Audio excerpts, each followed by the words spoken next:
What's up, guys? Welcome back to the channel. My name is Alex, and this is story time on LegitStreetCars.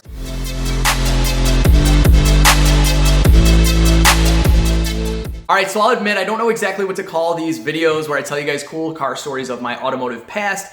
Some had mentioned car tales or legit car tales or something like that, so comment down below what I should call these videos and I will actually name it that in the next one. Before we get to this awesome story where I bought a manual transmission Mercedes-Benz, we all know how rare those are, for $500 and I sold it for $8,500. Let me just get to two things. First off, merchandise. I got my own t-shirts, guys. LegitStreetCars t-shirts are here, $25. Check out the PayPal link down below. If you guys want one of these, I'll mail it out to you. It really supports the channel and I really appreciate it. Have kind of a limited run at this point, so we'll see kind of like what the interest is and then we'll move along to some other merchandise possibly in the future. Up next, guys, this is something I'm so excited about. I hope you guys really like this. I wanted to make something like a key tag, something easy that people would actually want to buy. And of course, the E55 has been a huge part of my channel. So I have a W211 key tag, and this has a little bit of AMG flavor as well. So these are really, really good quality. They're only $10 shipped, tax, title, license out the door. Once again, the PayPal information will be in the video description box down below. Eventually,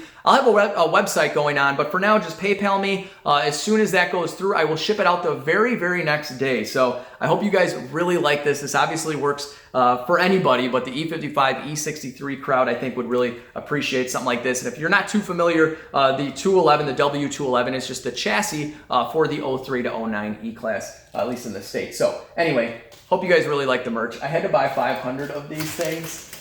So a little bit of investment on my side, but sometimes, hey, you gotta take a leap and just see what happens. Also, check out my last video on wheels, but even if you don't care anything about wheels, I put on kind of like a skit in the beginning of this video, and I think it is my best one. Here's like a 5-second clip. What you wanted? What? Please don't hurt my family. Please, no! What is that? No! No, go please, get him, Polly. Go get him. Okay, guys. I think I might have gotten away from them. I'm gonna go hide behind this bush. So, yeah, you could only imagine how crazy people thought I was in the middle of the forest preserve filming this, but I had a blast. It's the first minute of that video. So that's where we're at. On to the story, guys. On to why you guys clicked onto this video. I bought a 2000 Mercedes-Benz SLK 230 5-speed manual for $500. Now, this was back in I bought it in 2012, the very beginning of 2012. And this is when I worked at the dealership, but this is towards the tail end of my career. So the last like 4 months of me working for Mercedes-Benz of Chicago, I was a service writer. I'd been a technician for 9 years. I was a little bit bored. One of the service writers had broken their leg, so my boss kind of let me slide into that position and give it a shot. I'd always been really good at talking with customers, explaining to them their issues with their cars and stuff like that, kind of stuff like I do on this channel. So they gave me that chance, that opportunity, and so I got to meet a lot of customers with a lot of broken cars. And at this point, I'm thinking, wow, I have first dibs at a lot of broken cars. I could buy these things, flip them, probably a little bit of a conflict of interest, but I digress. I bought this 2000 SLK 230 from a customer. It came in on a tow truck. All the tires were basically in just horrible condition. A couple of them were flat. They were bald. This guy was a horrible driver. He kept this car cosmetically just absolutely disgusting. Interior, exterior, it like had never been waxed. All the wheels were bent up, those monoblock style wheels. They look really good in the car. So this is a 2-seater hardtop convertible, if you guys aren't too familiar with this. And most all of them were automatic, and most Mercedes are automatic. So it was really rare to see a 5-speed manual, especially for a guy that did not seem like a car guy at all. So he brought the car in. It needed basically all the tires needed to be replaced. The rims had cracks and bends. It needed a battery. This thing sat in a high-rise in downtown Chicago. It only had 88,000 miles, totally clean title. Dealer maintained. He did all the tune-up. He did all the oil changes, replaced his brakes, all that kind of good stuff. So the car was in really good mechanical shape, just cosmetically it sucked. So the guy goes to me and he's like, listen, Alex, I got to do the tires, obviously, but I don't want this car anymore. And I'm like, I do.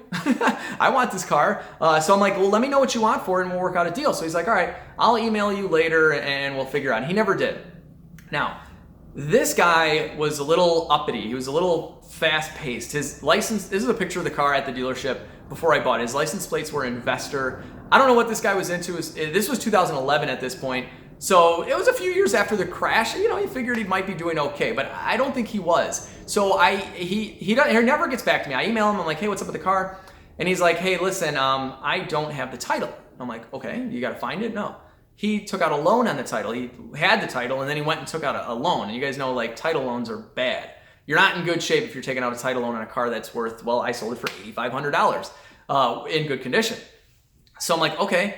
I'm like, well, you know, there's nothing I can do. Let me know when you get the title back. And we had agreed at that point at $2,500. That's what he was asking. I didn't really agree to it, but I'm like, okay, whatever. I'll go back and assess the situation later. A few months go by. We're now into 2012 until like the early spring.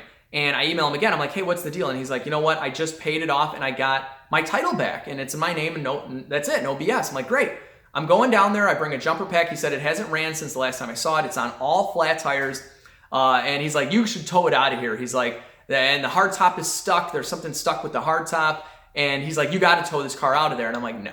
I'm like, I'm driving this car out of there. I'm not getting it towed. I try to drive everything I buy home. So I go out there with a buddy of mine. We hook up a jumper. We hook up the charge pack from the high-rise building. This thing is covered in dust. It's disgusting. And the hard top is like all weird looking. It's like half open. And we fill up the tires with a little compressor thingy. And we get it running. And it runs fine. It's got some lights, warning lights on, whatever. We get it running. We fill it up. And I'm looking at the guy. And I'm like, okay. I'm like, I'm not going to give you $2,500 for this car. I'm like, you know, it looks really bad at this point, guys. It's in a dark, dungeony, you know, type of parking garage. It was on all four flats and everything. I'm like, so what are you thinking? And he's like, just give me $500. I'm like, $500? I'm like thinking in my head here, guys. I'm like, wow, why? What is going on with this guy? I met so many people like this at the dealership, especially, which was weird at Mercedes, but he was just in a financial hardship. I don't know what the deal was. This guy was just talked really fast. He just needed to get going. So who the hell knows? But the title checked out. The Carfax checked out. Everything was legit. And the guy asked me for $500. I think he'd forgotten about the $2,500. I don't know. So I'm like, okay, here, here, $500. We're done. And I got out of there and I drove this thing home. As soon as I pulled out of there, I'm calling the dealership for the radio code. I got the radio code in. I'm rocking and rolling. The top didn't work, a bunch of stuff, you know, whatever. It's making a lot of tire noise. But I drove this thing home. I brought it back. At this point, I had this garage. This is right in the early days of this garage. Immediately, I assess the situation. I get out my little wood clipboard and I write down everything that this car needs. So this is what it needs. $500, 88,000 miles, clean title, SLK 5-speed. Needs all tires. Rims are bent, cracked, some of them. They need to be redone. They're all curb rashed. The driver's side seat bottom literally looked like someone took a knife to it, which is very possible. Crazy girlfriend, who knows? So it needs that leather replaced completely. It needs a fog light. It needs a side headlight marker light lens. It's separate from the headlight, kind of weird. It needs a steering shock. This has the old school steering linkage. This is before rack and pinion. Mercedes was still doing regular gearbox in the year 2000, which is crazy. Needs the steering shock. It needs like, I think it was front pads and rotors. And that is about it. It had some lights on. Oh, and the hardtop didn't work. Okay, fine. Oh, and the bumper, the front bumper was just chipped up and stuff. I was like, I'll save that at the end. If the car ends up being nice, I'll send the bumper out, get it resprayed, and then the car will be like really nice. So I'm getting into the car and I'm driving it around. I'm like, you know what, this is worth it. This is totally worth it. This is gonna be an awesome flip with a clean title. So what I do was, at this point, by the way, guys, I had left the dealership. This was right at the end of my career and I'd started a new job. So I'm gone. I have no more Mercedes hookups and I got this broken Mercedes. What am I gonna do, right? So the first thing I do is I contact some of my friends at the dealership and I'm like, listen, you guys gotta help me with the hard top. I don't have the laptop. There's a bunch of micro switches. It's gonna be difficult for me to diagnose. So I talked to my buddy who's the foreman. Now, if you're a mechanic, you guys probably know this. You don't like to work on your own cars. You'll do anything to get out of fixing your own car. So the foreman had a 2004 Buick Regal GS, the supercharged 3.8, leaking intake manifold gaskets and valve covers. He's like, all right, yeah, I'll fix your hardtop for free. I'm like, okay. He's like, you got to do my intake gaskets, supercharger gaskets and whatnot on my Regal. I'm like, done. This will take me like a day and then I can just drop the car off with him and get it back with a working convertible top. And we're just going to do an even trade. We each buy our own parts. He ends up getting away scot-free. It's like a stupid micro switch. He fixes it basically for nothing. And then I fix his car. It takes me like 6 hours, whatever. I'm happy as hell. Convertible top works. While it's there, I talked to the wheel guy that would come by and pick up the wheels to refinish and fix them. He's like, look, I'll do all the wheels for $250. That is, if they need welding, straightening, refinishing, everything, they'll look brand new. These are these awesome silver monoblock wheels. Done. Send those out. Now, tires. It needed all new tires. I'm like, I don't want to buy tires. Guys, this is the part of the story where you may give me crap in the comment section, but I don't care. I'm going to tell you anyway because I know deep down inside you guys would do the same thing. So as a service writer, obviously I got in all the cars that would have bad tires. Now, a lot of these cars had tire warranties. At the time, the 204 chassis C-Class, the 2008 and above sport package ones had the same size tires as this SLK, and people were breaking them left and right. And they had a deal where if you had like 2 or 3 bad ones, they just had to give you like a whole new set of 4. So that there would always be one good one or 2 sometimes, and all the service writers and all the mechanics were saving these tires and they were selling them on eBay, guys, okay? That's the truth. That's what happened, okay? So I saved a few of these tires. I'd never sold one, and then a couple of my other friends had some too. So I got 4 brand new tires, practically brand new tires. These are very low mileage, 1-year-old cars, whatever. I got practically brand new, I think Continental tires on this car. I got the wheels completely refinished. Put everything on, hardtop works, this car is looking good, I'm feeling motivated. I hop on eBay, the lower leather seat bottom, $120. I get that, put that in, the interior is looking pretty good, but it's nasty. Oh, and then on these cars, the interior plastic had it was like, kind of like painted, it had like a rubberized coating. This would all flake off and look horrible on these cars. I found a company that came to the house and they redid that all. So the interior looks awesome other than being gross, which I'll get to in a moment. So that's fixed. I do the lights, I do the brakes, I do the steering shock for $30, whatever. And then I send the car out then I send the bumper out. I take the bumper out. Here's a picture of the car up on the rack. This is like one of the first cars I had on my rack. I sent the bumper out. I had it done at Bumper City where they strip it down, paint it, whatever, put that back on, have the car detailed inside and out. The interior was disgusting. I didn't have time. And this car is brand new, guys. This is a picture of the car after I'm done with it. And it looks fantastic. 88,000 miles, clean title, ready to rock and roll. No grinds from the manual gearbox. The engine is perfect. This is the supercharged 4-cylinder. Not fast, but whatever. It was fun. It was a manual. And I'm cruising this thing around. This is now the spring of 2012. I'm driving this car around, going with my wife out to dinner. We're having a good time. I know this is like kind of a girly roadster, but it was still a lot of fun with the manual trans. So the car's perfect. I got the title back in my name.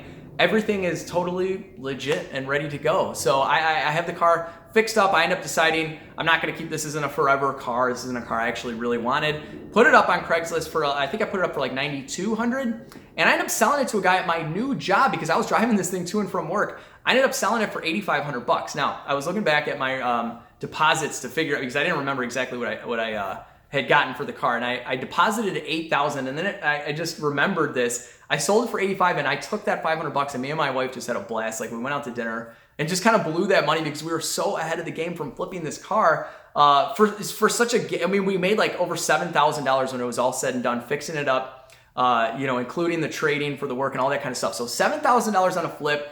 I had the car for maybe about 6 months, and guys, this sort of stuff happened like way more often than you would think. And about a year later, I wasn't working at Mercedes anymore. A 17,000 mile SLK3 26-cylinder, the 2004, last year the 170 chassis, came in. Who knows what the hell happens to these people, okay? This car at that time is worth good money, and it needs $1,700 worth of work. It needs a control arm and like a wheel or something like that. The guy approves the work, it disappears, he's gone. Months go by, I forget what happens legally, but eventually the dealer takes over the car and they'll sell it to mechanics. So it's kind of like how the dealership sold me that S430 from the last story. A friend of mine, he gets the car for like $1,700, gets the title, drives it to CarMax, $10,000. Sells this car, $10,000. It was already fixed. He just had to pay the bill. I think he did the work on it, so he got paid to do the work on it too. It's just crazy. And this kind of stuff happens more often than you would think. People, especially, it's weird because it's Mercedes. You think people have a lot of money, but just stuff happens in people's lives and they abandon their cars. So if you guys have any other stories like this, please list them down below. I'd love to hear them. Any of you mechanics out there that have gotten insane deals, please let me know. Also, let me know if you want to hear more stories like this. That was towards the end of my career, but I have some in the middle that were also interesting as well. I actually had bought a car from a customer and I fixed it up by using parts off of the Cash for Clunker cars, if you guys remember that. So that was awesome. I got a few other stories for you guys to tell, so I'm going to sprinkle these in every once in a while if you guys like them. So hit that thumbs up button. Let me know in the comment section down below. Check out my PayPal address in the description box if you guys want a shirt or an awesome key tag. And even if you don't have a 211 chassis, E-Class. These are pretty cool, and it also supports the channel, kind of keeps me going and able to make this kind of content. So with that being said, guys, I hope you have a fantastic day, and I will see you all in the next video.